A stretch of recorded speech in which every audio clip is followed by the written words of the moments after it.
கர்த்தருக்கு ஸ்தோத்திரம். 2வது வாரத்துக்காக நான் காத்திருக்கிறேன். அல்லேலூயா. கர்த்தருக்கு ஸ்தோத்திரம். காரணம், தேவன் சபையில அசைவாடுகிறார். ஆண்டவருடைய வார்த்தை சொல்லுகிறது, இது ஜீவனுள்ள தேவனுடைய சபை. ஆமென். யாக்கோபு எழுந்த உடனே சொன்னார், சொப்பனம் முடிகிறது. சொப்பனம் முடிந்த உடனே எழும்பிட்டாரு. எழும்பி சொல்றாரு, இது தேவனுடைய வீடே அல்லாமல் வேறல்ல. ஆமென். ஸ்தோத்திரம். ஆகவே இந்த ஆராதனையில கலந்து கொள்வதில் ஒரு பெரிய மகிழ்ச்சி. கர்த்தருக்கு ஸ்தோத்திரம். எங்க ஐயா சார்ல்ஸ் ஐயாவுக்காக, இந்த அருமையான சபையாருக்காக கர்த்தரை ஸ்தோத்திரிக்கிறேன். ஐயா, உங்க உறவு சாதாரண உறவா? ஊட்டி வரை உறவு. இது தரமா? கர்த்தருக்கு ஸ்தோத்திரம். மகிழ்ச்சி. இப்ப நீங்க பாடிட்டீங்க, அதனால கேட்க ஆச்சரியமா இருக்கு. கேட்கலாமா ஐயா? பாடிட்டீங்க, டைம் இருக்குது. டைம் இல்ல. சரி, ஒரு 2 சரணம் பாடுவோமா? என்ன பாட்டு பாடுங்க? ஞாயிறு விருப்பம். அம்மா உம்மா பாரியா அம்மா. தேங்க்யூமா, தேங்க்யூ. அது ஐயா, அப்போ 2 பேரும் பிளான் பண்ணி தான் வந்திருக்கீங்க. அப்ப ரெடியா இருக்கா? அப்படியே கரெக்டுங்களா? உலக வாழ்வு மாயைதான் ஐயா, உலக வாழ்வு மாயைதான் ஐயா, உம்மோடு வாழ்வு உண்மைதான் ஐயா, உம்மோடு வாழ்வு உண்மைதான் ஐயா. ஐயா, நீங்க நானும் ஆண்டவரோட கூட இருக்கிறோன்னு எது வெளிப்படுத்தும்? டக்குன்னு சொல்லுங்க பார்க்கலாம்.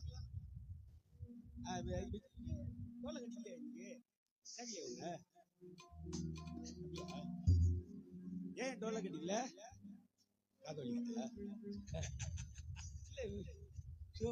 இரியா, பதில் சொல்ற இரியா, அவசரப்பட்டு நான் உன்னதான் ஏன் அடிக்கல? இல்லையா டோலக்கு? இல்லையா வீட்டுல வச்சிருக்கீங்களா? ஆமாவா?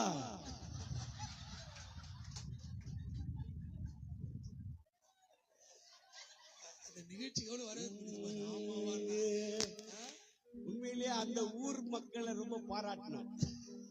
சீரியஸா சொல்றேன். நான் எந்த ஊர் சொல்றேன் உங்களுக்கு புரிஞ்சிருச்சு. நீங்க இப்ப ஜிபே அப்படி இல்லைன்னா போன் பே அனுப்புறீங்கன்னு வைங்களேன், அது வந்து கேட்கும், இவங்களுக்கு தானா அப்படின்னு கேட்கும். அதே மாதிரிதான் அவங்க சாப்பிட்டீங்களான்னு கேட்டா கூட நான் அது அவங்களதான் கேட்டேன்னு கன்ஃபார்ம் பண்ணிக்கிறதுக்கு ஆமாவா சாப்பிட்டேன் அப்படின்பாங்க. விளையிருச்சுல? ஸ்தோத்திரம். உம்மோடு நான் இருந்தா உம்மை போல் மாறிடுவே இயேசையா, உம்மை போல் மாறிடுவே. உம்மோடு நான் இருந்தா உம்மை போல் மாறிடுவே இயேசையா, உம்மை போல் மாறிடுவே. உலக வாழ்வு மாயைதான் ஐயா, உலக வாழ்வு மாயைதான் ஐயா, உம்மோடு வாழ்வு உண்மைதான் ஐயா, உம்மோடு வாழ்வு உண்மைதான் ஐயா. உம்மோடு நான் இருந்தா உம்மை போல் மாறிடுவே இயேசையா, உம்மை போல் மாறிடுவே. பாவத்தின் சாயலில் நான் வளர்ந்தேன், பரிசுத்தமின்றி நான் அலைந்தேன்.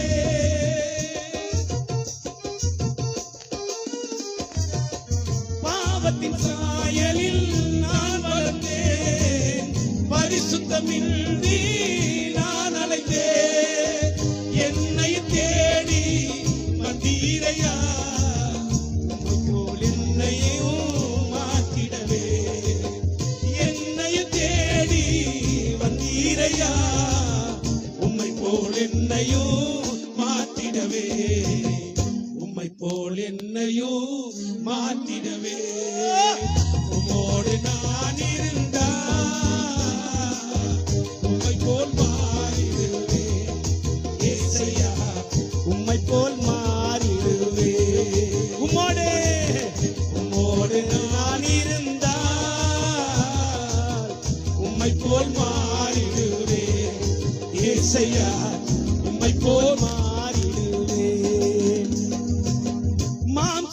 கிரியைகள் மறைந்தே போகும், ஆவியின் கனிகளோ வளர்ந்தே பெருகிடும்.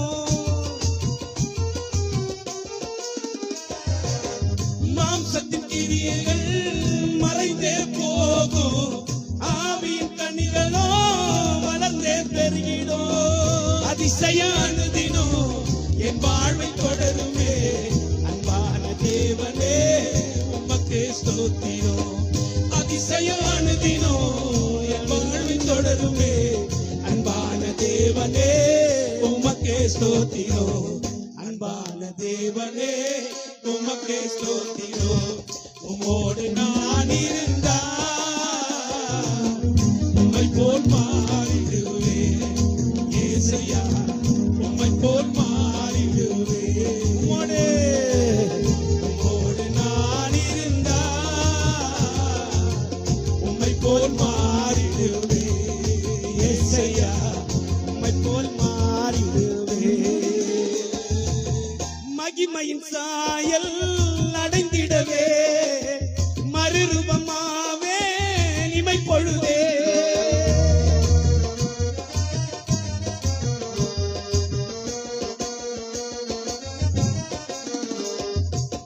மகிமையின் சாயல் அடைந்திடவே மறுரூபமாவே இமை பொழுதில் முகமுகமாக உம்மை நான் காண்பேன்.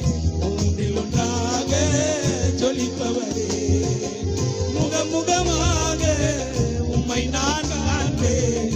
மூன்றில் ஒன்றாக ஜொலிப்பவரே, மூன்றில் ஒன்றாக ஜொலிப்பவரே. ஓ உம்மோடு நான் இருந்தால் உம்மை போல் மாறிடுவேன். ஏசையா உம்மை போல் மாறிடுவேன். அல்லேலூயா. உம்மோடு நான் இருந்தால் உம்மை போல் மாறிடுவேன். ஏசையா உம்மை போல் மாறிடுவேன். அல்லேலூயா.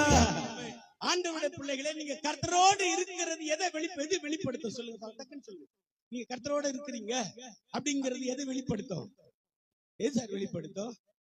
வாழ்க்கை ஒண்ணு. வேற வேற வேற வேற வேற ஐசக்கு ஸ்தோத்திரம். இது ஒட்டகத்துல வந்தியா எப்படி? இல்ல இல்லையே ஐயா. வண்டர்ஃபுல் தான் ஊழியக்காரர். அப்போஸ்தலர் நடபடிகளில் சொன்னாங்க, இவர்கள் இயேசுவோடு இருந்தவர்கள், அவர்களுடைய பேச்சு அதை வெளிப்படுத்துகிறது. எங்க வெளிப்படுத்தணும் தெரியுமா? இன்னைக்கு தண்ணி வருதாமா? இன்னைக்கு வருதாமாங்க? தண்ணி வருது. இன்னைக்கு வருதா? லாரி லாரி என்னைக்கு? அன்னைக்கு தெரியணும். ரேஷன் கார்டுல எல்லாருக்கும் காசு தர போறாங்க, அங்க தெரியணும். விளங்கிச்சா? சரி. இப்ப நான் போன வாரம் வரும்போது இந்த அருமையான தலைப்பை பார்த்தேன். எனக்கு ரொம்ப மகிழ்ச்சி. என்ன, நான் முன்னமே சொன்னேன், 1ஆம் தேதி தொடங்குகிற போது அந்த 4 அல்லது 5 வாரங்களுக்குரிய சபைகளுக்காக அதிகமா ஜெபிப்போம். நீங்க எப்படி யோசிப்பீங்கன்னு தெரியாது, நான் சொல்லலாமான்னு தெரியல, இருந்தாலும் சொல்றேன். ஆனா இந்த சபைக்காக கர்த்தருக்கு ஸ்தோத்திரம். ஒவ்வொரு நாளும் ஜெபிக்காம என் படுக்கைக்கு நான் போனதில்லை. பலிபடுத்திருந்து சொல்றேன், கர்த்தரோட வார்த்தையை வைத்து சொல்றேன். அப்ப ஜெபிக்கும் போது ஆரம்பத்திலேயே அந்த ஸ்டாண்டர்ட், புரியுதுங்களா, நிலைநிறுத்தப்படுதல், ஸ்டாண்டர்ட் ஸ்தாபிக்கப்படுதல், எஸ்டாப்ளிஷ்ட் அப்படி சொல்றாங்கல்ல, அந்த வார்த்தை தான் எனக்கு ஆண்டவர் எனக்கு உணர்த்தினார். அப்ப ஐயா போன் பண்ணும்போது நான் சொன்னேன், ஐயா இப்ப வார்த்தை வந்து ஆக்சுவல் 2வது வாரத்துக்காக நம்ம போராடிட்டு இருக்கோம். அப்ப சொன்ன உடனே நான், ஒரு பிரச்சனை இல்லை ஐயா, நீங்க அங்க பாத்துக்கலாம். ஏன் அப்படின்னா, இது வந்து சபைக்கு, இப்ப நம்ம உள்ள வரும்போது பாஸ்டர் சொன்னப்பல சபைக்குன்னு ஒரு ஒழுங்கு இருக்கு. நீங்க அந்த ஒழுங்கெல்லாம் மீறக்கூடாது, மீற முடியாது. ஏன்னா இது சபை. நான் சொல்ற தயவுசெய்து புரிஞ்சுக்கணும். என்ன, ஏன் இப்போ வந்து இந்த வார்த்தை திரும்ப அவங்க சொன்ன வார்த்தை திரும்ப அழுத்துற அப்படின்னா, கர்த்தர் சபை மேல கண்ணோக்கமா இருக்கிறார். அல்லேலூயா. சார் இது ஓப்பன் டாக் சார், சேலஞ்ச் பண்ணி சொல்றேன். சபையில கர்த்தர் கண்ணோக்கமா இருக்கிறார். நான் உங்களுக்கு ஒரு சின்ன, ஐயா 13 முடிஞ்சிச்சு இல்லையா? 14 இது இது வருஷம் இந்த சபை தொடங்கி எவ்வளவு முடியுது? 15th இது இல்ல, தயவு செய்து யோசித்து பாருங்க. சபை ஆரம்பத்திலிருந்தே இருக்கிறவங்க இங்க இருக்கிறீங்க, டே 1ல இருந்து இருக்கிறவங்க இருக்கிறீங்க, கீழே இருக்கிறவங்களும் சரி. அன்னைக்கு இருந்த உங்க வாழ்க்கை என்ன, இன்னைக்கு உங்க வாழ்க்கை தரம் என்ன? கர்த்தர் கண்ணோக்கமா இருக்கிறார். ஆமென். நான் இது ஓப்பனா சொல்ல முடியும் சார், தைரியமா சொல்ல முடியும். என்ன, சபைக்காக உன்னை விட நான் ஜெபிக்கிறேன். கர்த்தருக்கு ஸ்தோத்திரம். சரி, இப்ப ஆண்டவர் இந்த வார்த்தையை, ஆகவே அந்த வார்த்தையை இவ்வளவு நேரம் சொல்லிட்டு இருந்தேன். கர்த்தருக்கு ஸ்தோத்திரம். இன்னைக்கு ராஜா சார்லாம் கொஞ்சம் மன்னிக்கணும், மெயினான ராஜா சார்லாம் கொஞ்சம் மன்னிக்கணும், ப்ரொஃபசர் ராஜா சார்லாம் மன்னிக்கணும். முடிந்த பிறகு நம்முடைய ஆட்டம் தொடங்கும். அதனால ஃபர்ஸ்ட் இன்னிங்ஸ், அதனால டெஸ்ட் மேட்ச் மாதிரி எல்லாமே அப்படியே மெது 4லாம் ஒரு லைட்டா தான் வரும். ஆமா, அவன் சரிங்களா. முடிஞ்ச பிறகு ஒரு 20-20 இருக்குது. இன்னைக்கு மாத்திக்கலாம், 10 to 10 வச்சுக்கலாம். சரியா? இப்ப டார்கெட் 500ன்னு வைங்களேன். 500 20 ஓவர்ல அடிக்கணும். அது 9:10 9:45 பந்தி இருக்கு. கர்த்தருக்கு ஸ்தோத்திரம். பந்திக்கு பின்னாடி பார்த்துக்கலாம். இன்னைக்கு ஒரு சில சீரியஸான வேர்டு எங்க ஐயா சார்ல்ஸ் ஐயாவுடைய பர்மிஷனோட, ஆவியானுடைய கிருபையில, சார்ல்ஸ் ஐயாவுடைய சபையோட மெய்ப்பெண் ரொம்ப முக்கியம். கர்த்தருக்கு சரி, ஆண்டவருடைய மகிமை உள்ள நாமத்துக்கு ஸ்தோத்திரம். இந்த வார்த்தையே நான்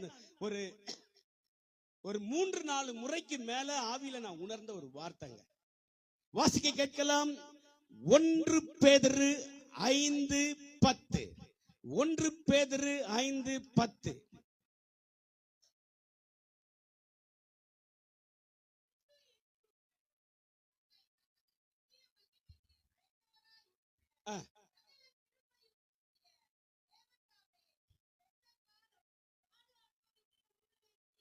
சீர்படுத்தி, ஸ்திரப்படுத்தி, பலப்படுத்தி, நிலை நிறுத்துவாராக. ஆண்டவர் இந்த சபைக்கு கொடுக்கிற வார்த்தை, தேவன் இந்த சபையில அசைவாடுகிறார் என்பதற்கான அத்தாட்சி இந்த வார்த்தை. தேவன் சபையில தம்முடைய ஜனத்தோடு கூட உறவாடுகிறார் என்ற பரிசுத்த உறவுக்கான சாட்சி இந்த வார்த்தை. தெய்வம் இந்த இடத்துல பேதுருவை கொண்டு எழுதுகிறார். கர்த்தருடைய ஆவியானவர் அருமையான ஊழியக்காரராகிய அப்போஸ்தலர் பேதுருவை கொண்டு எழுதுகிறார். பேதுருவை கொண்டு எழுதுகிற போது அந்த வார்த்தையை ஃபைனலா அந்த வார்த்தை இப்படி முடிக்கிறார். என்ன முடிக்கிறார்? நிலை நிறுத்துவாராக. இது பேதுருடைய இருதயத்தில் இருந்த விருப்பம்.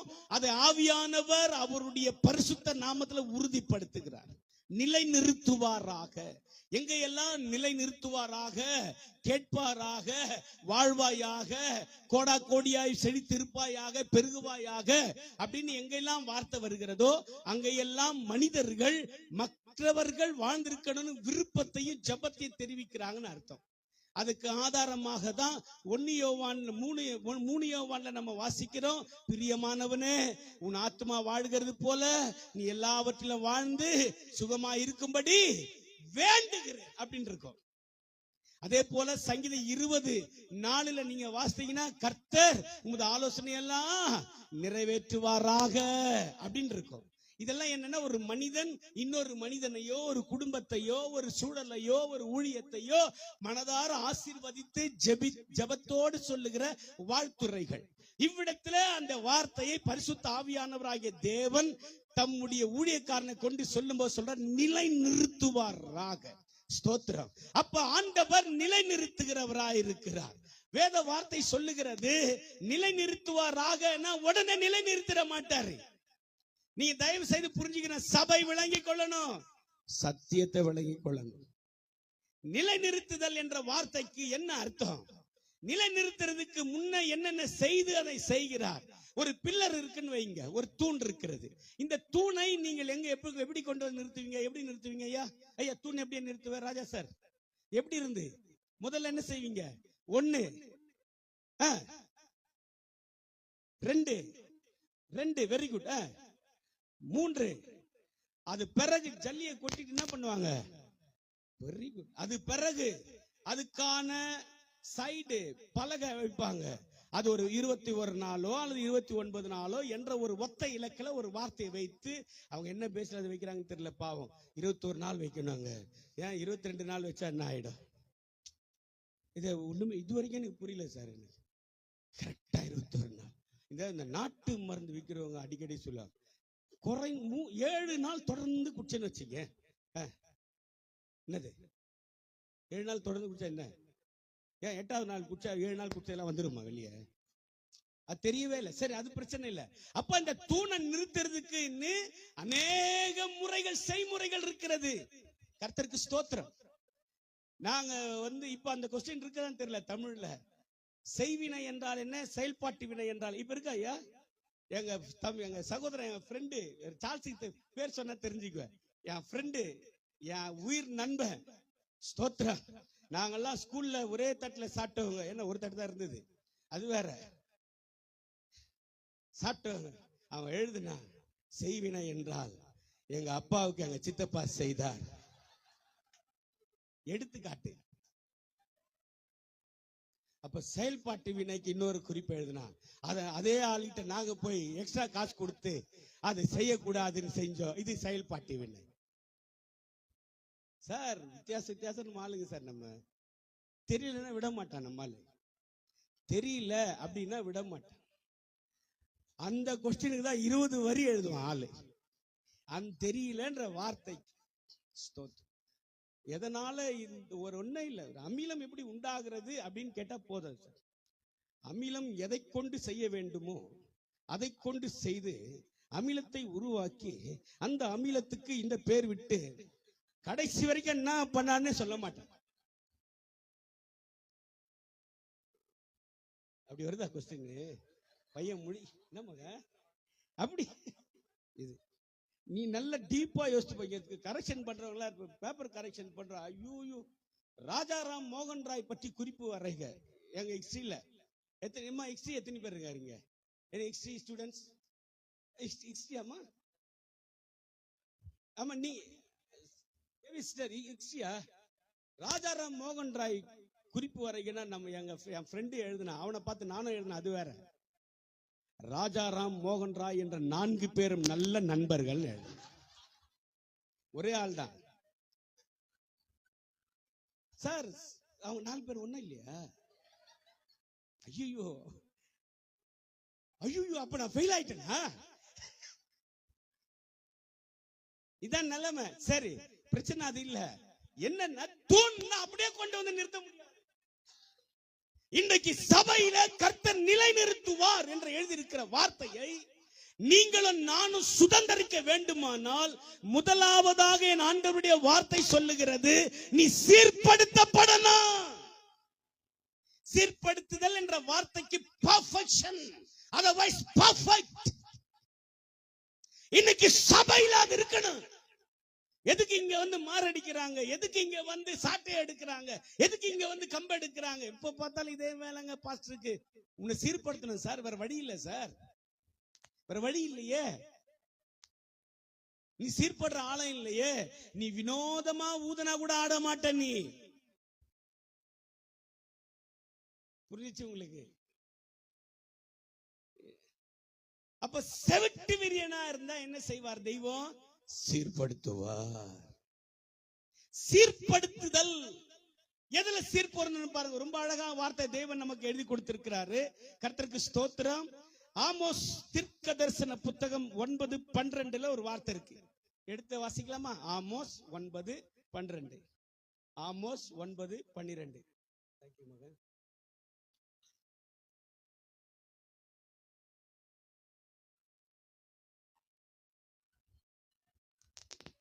எடுப்பித்து பாழாய் போனதை சீர்படுத்தி. தேவ பிள்ளைகளே, எதுல நீ நானும் சீர்படணும்? எதுல? பழுதாய் போனதை. நீயும் நானும் பழுதா போய் இருக்கிறோம், மறுக்க முடியுமா? பழுதாய் போறது. பழுதுங்கிற வார்த்தைக்கு என்ன அர்த்தம்? உதவாதுன்னு அர்த்தம். அது பழுதாயிருச்சுங்க, முடிஞ்சிச்சு. உதவாத நம்முடைய வாழ்க்கை. அதனாலதான் அந்த பாட்டு கூட பாடுறோம். உதவாத என்னை நீர் உருவாகி. அந்த பாட்டு பாடுற பாட்டு ஞாபகம் இல்லை, வேற ஒண்ணு இல்லை. ஐயா போடியா.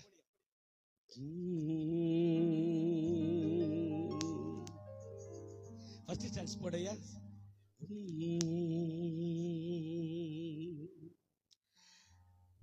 உம்மை மறந்து வாழ்ந்தவன்னா அது உமக்கே தெரியும். உம்மை மறுதளித்தவன்னா அது ஊரே அறியும். உம்மை மறந்து வாழ்ந்தவன்னா அது உமக்கே தெரியும். உம்மை மறுதளித்தவன்னா அது ஊரே அறியும். உதவாத எண்ணில் நீ உறவானி, நீங்க இல்லாமல் என் வாழ்வு விழியாதே.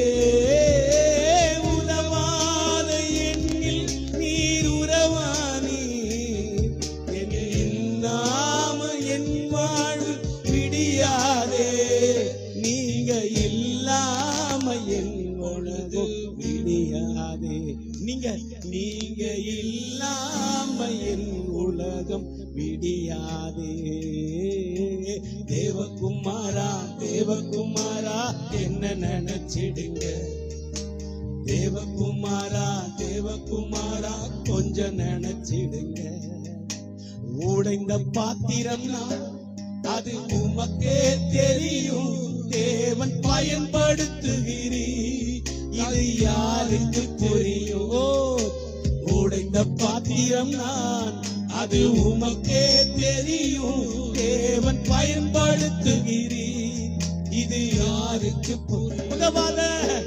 உதவாத எண்ணி நீ உறவானி, நீங்க இல்லாம என் உலகம் பிடிக்காதே. உதவாத எண்ணில் நீ உறவானி, நீங்க இல்லாம என் உலகம் பிடிக்காதே. நீங்க இல்லாம என் உலகம் பிடிக்காதே. நீங்க இல்லாமல் என் உலகம் பிடிக்காதே. இணைந்து தேவகுமாரா தேவகுமாரா என்ன நினைச்சிடுங்க. தேவகுமாரா தேவகுமாரா கொஞ்சம் நினைச்சிடுங்க. நீங்க நினைச்சா ஆசீர்வாதம் தான். என்ன மறந்தா எங்கே போவேனா? நீங்க நினைச்சா ஆசீர்வாதம் தான். என்ன மறந்தா எங்கே போவேனா? தேவகுமாரா தேவகுமாரா என்ன நினைச்சிடுங்க. தேவகுமாரா தேவகுமாரா கொஞ்சம் நினைச்சிடுங்க. அப்ப பழுதா என்ற வார்த்தைக்கு உதவாத, பிரயோஜனமற்ற, தூக்கி எறியக்கூடிய என்ற அர்த்தம். இப்ப நீ நான் அந்த நிலையில இருந்ததுனால இருக்கிறதுனால தெய்வம் பேசுகிறார். முதல்ல நான் உன்னை சீர்படுத்துகிறேன். ஐயா ஆமோஸ் 9:12 வந்துருங்க ஐயா. உன்னை நான் சீர்படுத்துகிறேன். பழுதாய் போனதை சீர்படுத்துகிற தேவன் இன்றைக்கு இந்த கூடுகையில, இன்றைக்கு இந்த சபையில ஆண்டவராகிய பரிசுத்த இயேசு கிறிஸ்துவின் நாமத்துல சொல்லுகிறேன். உடைந்த உன்னுடைய வாழ்க்கைய, முறிந்து போன உன்னுடைய வாழ்க்கைய, விரிசல் விட்டு இருக்கிற உன் வாழ்க்கைய கர்த்தர் இன்றைக்கு சீர்படுத்துகிறார். வேதம் சொல்லுகிறது, பழுதாய் போனதை சீர்படுத்தி பூர்வ நாட்களில் இருந்தது போல அதை ஸ்தாபிப்பேன் என்று கர்த்தர் சொல்றாரு. எப்படி சொல்ற கர்த்தர் பாருங்க, இதை செய்கிற கர்த்தர். கைதட்டி அல்லேலூயா. இன்றைக்கு நீ சீர்படுத்தப்படுவ. அதனாலதான் அந்த வார்த்தை, ஐயா அந்த வார்த்தையை கவனிச்சு பாருங்க. இதுல உன்னை மறுபடியும் இருக்கு ஐயா. அதுல என்ன இருக்கு ஐயா? திரும்பன் இருக்கு. இருக்கா ஐயா? அப்போஸ்தலர் வாங்க ஐயா. அப்போஸ்தலர் 15:17 வாசி போடுங்க. அப்போஸ்தலர் 15:17 படிக்கலாம்.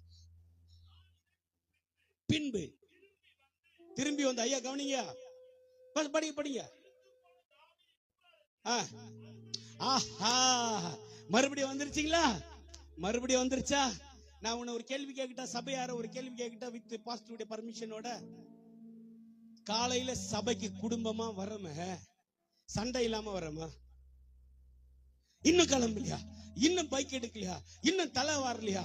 இன்னும் அது ஒரு பெரிய சண்டை. நீ எப்படின்னா வாங்க, நான் முன்னாடி போறேன். நீ எப்படின்னா போ, நான் வந்தாதான் வருவேன். இதெல்லாம் என்ன அர்த்தம் தெரியுமா? பழுதாய் போச்சுன்னு அர்த்தம். அப்ப அதுக்கு என்ன வழி? நீங்க சிலர் கேக்குறீங்க, ஏன் உங்க வீட்டுல அப்படி ஆனதே இல்லையான்னு. நான் 5 மணிக்கே வண்டி எடுத்துன்னு வந்துடுறேன்.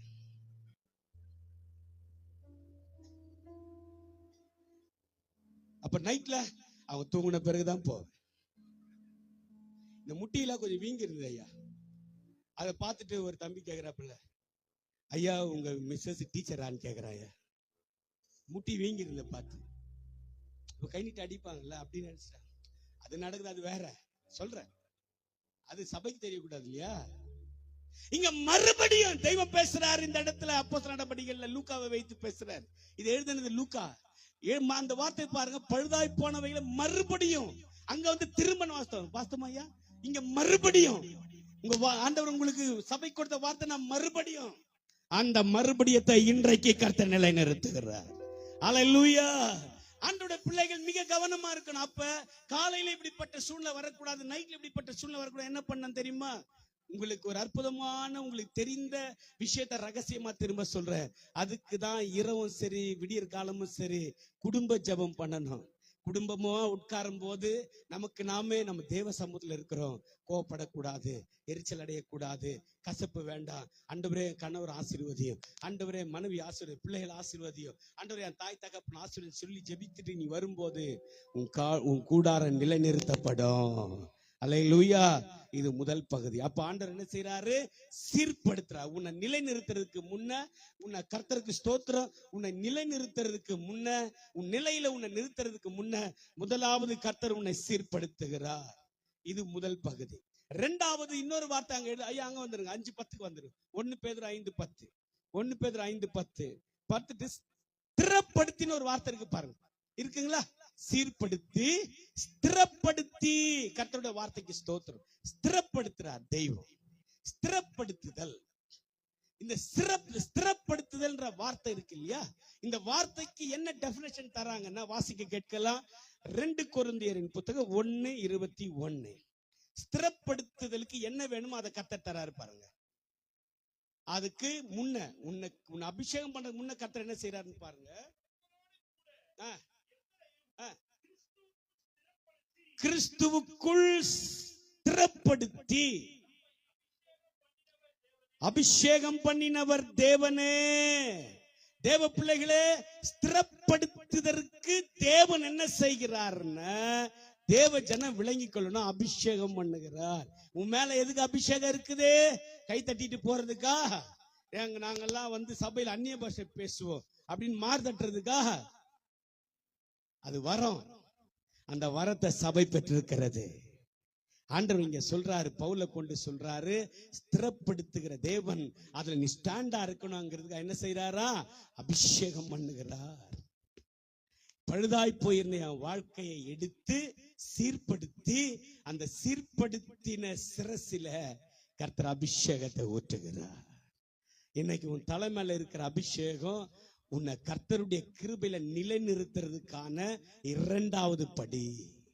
அந்த 2வது படியில பரிசுத்த ஆவியானவர் பவுலை கொண்டு எழுதுகிறார், கிறிஸ்துவுக்குள் ஸ்திரப்படுத்தி. ஸ்திரம்னா என்ன அர்த்தம் அப்படின்னா, நல்லா மிக தெளிவா புரிஞ்சுக்கொள்ளணும். தண்ணீர் தன்மை அற்ற அப்படின்னு அர்த்தம். ஐயா அதுக்கு என்னையா எதிர்பாதம்? ஐயா தண்ணீர் தன்மை அற்றுக்கு எதிர்பாதம் திடம் இருக்கா? நல்லா யோசித்து பாருங்க. மொபைல்ல கர்த்தருக்கு ஸ்தோத்திரம், நீங்க உண்மையிலே முக்கியமான சிலது பார்க்க வரும்போது சடனா சிலது வரும். அதை உடனே அவாய்ட் பண்ண முடியுதா? அப்படி அவாய்ட் பண்ண முடியலன்னா நிஸ்திரமா இல்லைன்னு அர்த்தம். அதை அவாய்ட் பண்ண முடியல, உடனே அதை வந்து டெலீட் பண்ண முடியல, அல்லது உடனே அதை வந்து உன்னால வந்து திருப்ப முடியல அப்படின்னு சொன்னாலே நிஸ்திரமா இல்லைன்னு அர்த்தம். சாதாரணமா 1 மணி நேரம் சாதாரணமா போகுது, கவனிச்சிங்களா? சாதாரணமா போதா? ஆனா ஜெபிக்க ஒரு 10 நிமிஷம் ஜெபிக்க உட்கார்ந்தா போதும். ஆண்டவரே ஸ்தோத்திரமப்பா, துதிக்கிறமப்பா. இருக்கிற இந்த இது ஐயா வேற 3-4 வாட்ச் வச்சிருக்காரு. ஒரு வாட்சா பாக்குறது. ஸ்தோத்திரம் ஆண்டவரே, ஆமாமா ஆண்டவரே, கரெக்ட் தான் ஆண்டவரே, கரெக்ட் தான். அவர் என்ன சொன்னாருன்னே தெரியாது. அவர் வேற என்ன சொல்லிருப்பார்? ஆமா கரெக்ட் தாங்க, கரெக்ட் தான், அதெல்லாம் கரெக்டுங்க. ஸ்திரத்தன்மை இல்ல, ஸ்திரத்தன்மை இல்லையா ஐயா. சபையில ஸ்திரத்தன்மை இருக்கணும். இன்னைக்கு ஆண்டவர் விரும்புறார். என்ன, நீங்க சாதாரண சபை இல்ல, நீங்க ஜீவனுள்ள கிறிஸ்துவனுடைய சபையார். அல்லேலூயா, ஆண்டவருக்கு ஸ்தோத்திரம். அப்ப ஸ்திரப்படுத்துகிற தேவன் என்ன செய்யறாரு? வாசிக்கலாம் 2 தெசலோனிக்கேயர் 3:3 பாருங்க.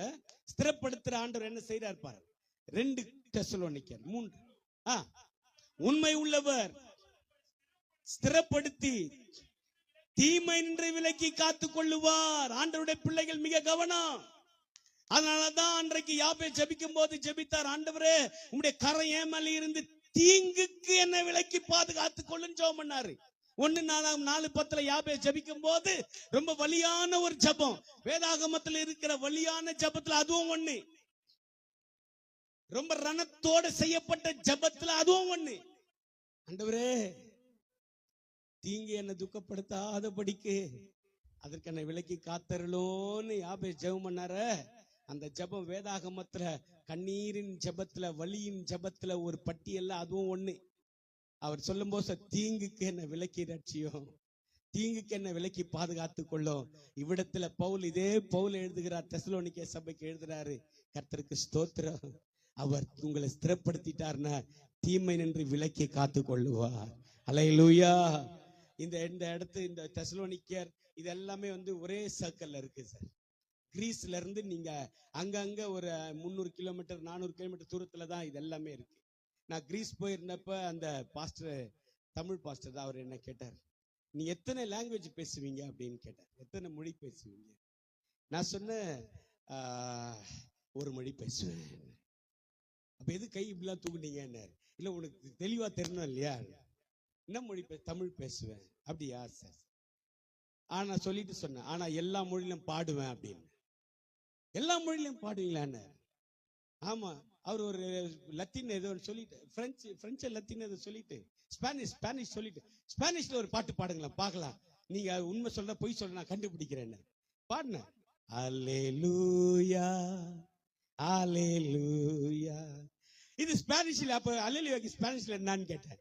அதேதான், அவ்வளவுதான். கை தட்டி அல்லேலூயா. நான் சொல்றேன், நீ கிரீஸ் டாக்ஸி, நாங்க சென்னை ஆட்டோ சார். இண்டிகேட்டர் தான் நாங்க ரைட்ல போடுவோம். என்ன ஜெய்சி? கை லெப்ட்ல, ஆனா போறது ஸ்ட்ரைட்டா. சோத்திர எத்தனை லாங்குவேஜ் தெரியாது. தெரிஞ்சா நாயா உங்ககிட்ட பேசினது, நான் நேரா யூஎஸ் போயிட்டு இருக்க மாட்டேன்.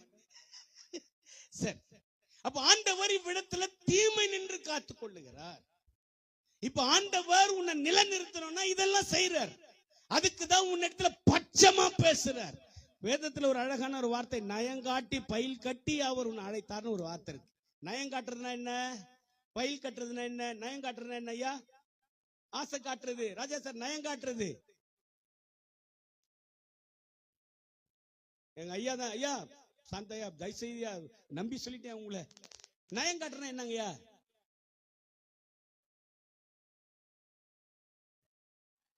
சரி ஐயா, பரவாயில்ல. யோ தைரியம் எழுந்தா இருப்பாருங்க. சோத்திர அம்மா இஸ்வி நயம் காட்டுறதுன்னா, நயம் காட்டுதல்.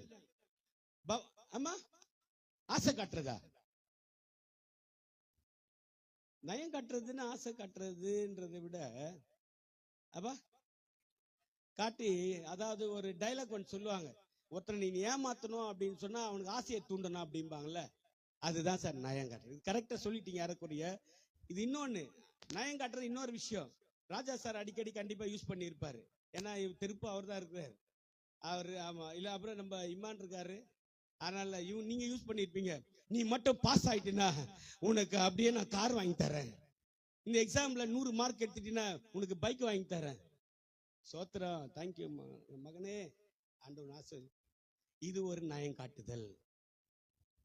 பயில் கட்டினா என்ன? நயங்காட்டி பயில் கட்டினா என்ன? பயில் கட்டினா என்னென்ன? காம்பவுண்ட்.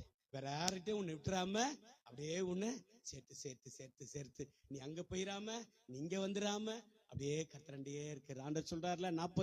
40:11 ஒரு வார்த்தை சொல்றாருல ஏசாயால, அவர் தமது மடியிலே வைத்து தமது புயத்தினால சேர்த்து கொள்ளுவார். 40:11 இந்த வார்த்தை இருக்கு. 40:11 ஏசாயால அவர் தமது மடியிலே வைத்து தமது புயத்தினால் புயம்னா என்னது? புயம்னா என்னது? புயம்னா என்னது? கரம். Very good. புயம் புயம் புயம் புயம் புயம்னா ஆம்சே. பிள்ளைங்க சொன்னாங்க பாரு, சேர்த்துக் கொள்வாரா? இதெல்லாம் ஏன் சொல்றேன்னு, இங்க பாஸ்டர் சொல்றாருல, நீ இப்படி இருந்து ஆசீர்வதிக்கப்படுவ, இப்படி இருந்து நான் உயர்த்தப்படுவ. இதெல்லாம் நயம் காட்டுறது. ஆனா சத்தியமா நடக்கக்கூடியது. கைதட்டி கர்த்தரை ஸ்தோத்திரம் பண்ணலாமா? ஆமென். அதுதான் இங்க ஆண்டவர் பேசுறாரு, பவுலை கொண்டு ஸ்திரப்படுத்துறாரு. உன்னை நிலைநிறுத்தணும் அப்படின்னா, உன்னை சீர்படுத்தணும், ஸ்திரப்படுத்தணும். ஸ்திரப்படுத்தாத பட்சத்துல உன்னால நிக்க முடியாது. ஸ்திரப்படுத்தாத பட்சத்துல உன்னால நிலை நிற்க முடியாது. ஆகவேதான் தெய்வ விடத்துல பேசுகிற போது பவுலை கொண்டு பேசுகிறார்.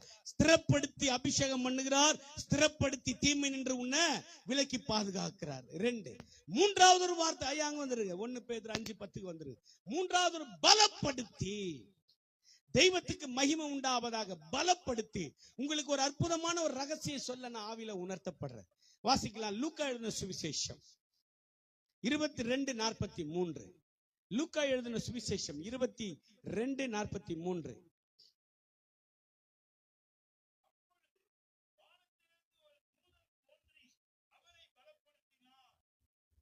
தேவனுடைய பிள்ளைகளே, இது கெத்செமனேல நடந்த ஒரு சம்பவம். இன்னைக்கும் அந்த இடம் அப்படியே இருக்கிறது. இன்னைக்கும் அந்த பாறையின் மேலதான் சபை கட்டப்பட்டிருக்கிறது. ஐயா பார்த்திருப்பீங்க கெத்செமனேல. இப்ப என்ன கேள்வின்னா, தேவனா ஒரு தூதை இறங்கி பலப்படுத்த முடியுமாங்கிறதான் கேள்வி.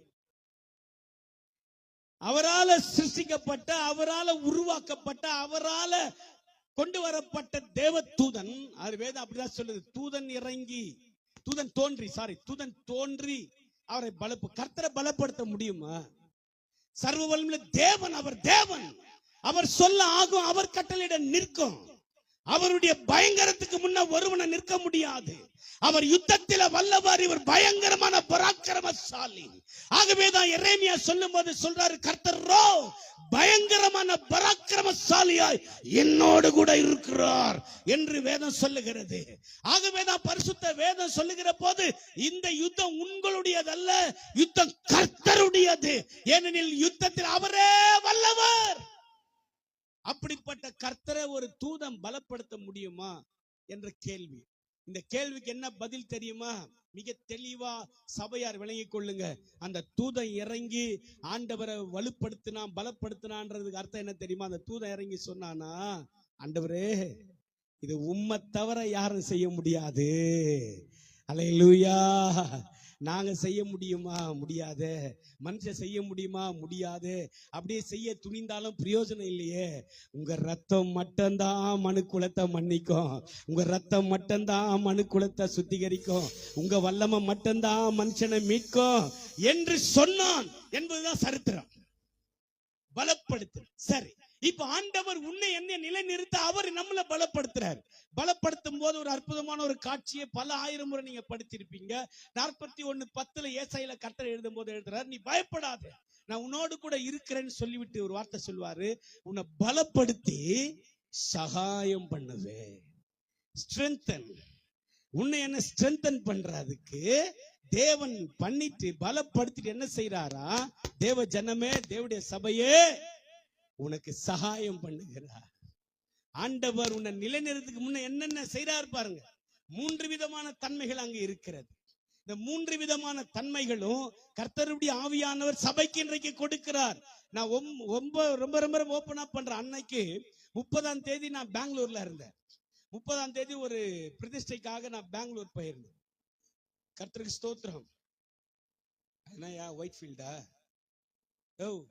உன்னதாங்க யாரையோ கேட்குற எனக்கு இதுக்கு சம்மந்தம் இல்லைன்ற மாதிரியே இருக்காரு. ஒயிட் ஃபீல்டு தானே, எலக்ட்ரானிக் சிட்டிக்கு பக்கத்துல அங்க போயிருந்தேன்.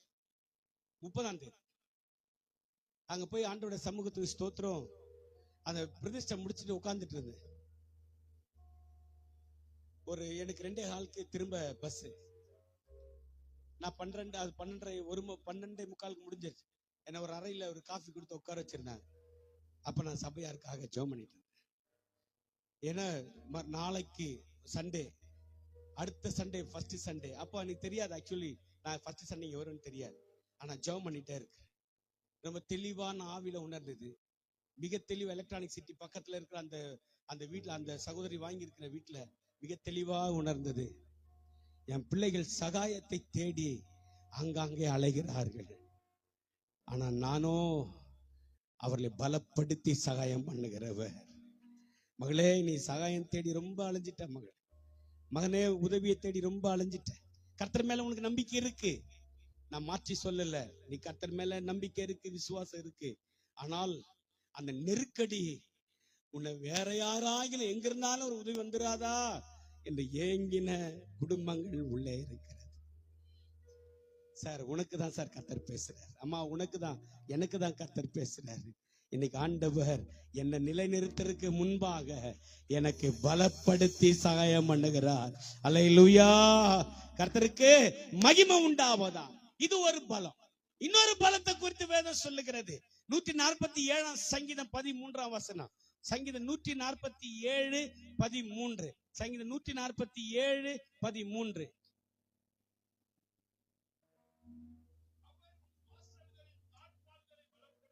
வாசல்களின் தாழ்பால பலப்படுத்துறார் தெய்வம். கர்த்தருக்கு ஸ்தோத்திரம். வாசல் தாழ்பால பலப்படுத்துகிறார். உன்னை ஸ்திரப்படுத்திட்டு உன்னோடு போயிரல, உன் குடும்பத்தையே கர்த்தர் பலப்படுத்தி, கர்த்தருடைய நாமத்துக்கு ஸ்தோத்திரம், வீட்டை பலப்படுத்துறார். கர்த்தருக்கு ஸ்தோத்திரம். இதுதான் சார் ஆண்டவரே, இதுதான் ஆண்டவருடைய வல்லமை, இதுதான் ஆண்டவருடைய சத்தம். இன்னைக்கு உன்னை ஸ்திரப்படுத்தி, உன்னை சீர்படுத்தி, ஸ்திரப்படுத்தி பலப்படுத்துகிற தேவன் கடைசியா கொண்டு வந்து எங்க நிறுத்துறாரு பாருங்க. கிறிஸ்துவுக்கு மகிமை உண்டாவதாக, உன்னை நிலை நிறுத்துகிறார். அல்லேலூயா. உன்னை எங்க நிறுத்துறார் தெரியுமா? வாசிக்கலாம். சகரியா 10:6. Glory Father. சகரியா 10:6. சகரியா 10:6. சபையாருக்கு இந்த வார்த்தை, ஊழியக்காரருக்கு இந்த வார்த்தை, இங்க வந்திருக்கிற எனக்கு இந்த வார்த்தை. பலப்படுத்தி ரட்சித்து திரும்ப நிலைக்க பண்ணுவேன். இறங்கினேன்.